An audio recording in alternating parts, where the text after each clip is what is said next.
মিম আপু, জি ভাইয়া। এখানে কত টাকা কাঁকড়া আছে? ভাইয়া এখানে তো আছে 35 কেজি কাঁকড়া। 35 কেজি কাঁকড়া হ্যাঁ, এটা কত হচ্ছে টাকা পার হয় পিস আপু? 200 টাকা ভাইয়া। পার পিস 200 টাকা। তাহলে এখানে কত টাকা কাঁকড়া হয়? ভাইয়া অনেক টাকা কাঁকড়া আছে। আমাকে বলেন। এখন আমি আপনাকে কিভাবে বলবো? এটা তো আমার এইভাবে সেল করি। আমি তো অনেকগুলো একসাথে সেল করি না। আমি তো এক পিস করে সেল করি, এজন্য আমি বলতে পারবো না এখন। আপু এই টাকাটা ধরেন আপনি।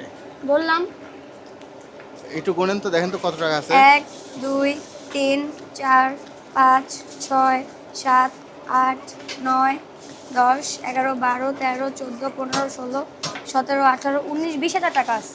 আপু আমাকে 20,000 টাকার কাঁকড়া দিয়ে দেন। না না না ভাই, 20,000 টাকা দেওয়া যাবে না। এখানে কি 20,000 টাকা কাঁকড়া আছে? আপু 20,000 টাকার আমি যতটুকু কম পাই হইতে ততটুকু পারে, দেন। বেশি হইতে পারে, আপনাকে দেওয়া যাবে না এভাবে ভাইয়া।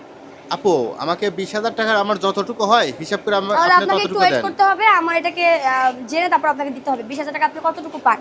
আপু তাহলে টাকা নেন, আমাকে কাঁকড়াটা দিয়ে আচ্ছা দেন। ঠিক আছে, তাহলে আপনি একটু ওয়েট করেন, আমি আপনাকে দিচ্ছি। কত সময় লাগবে আপু? 10-15 মিনিট সময় দেন।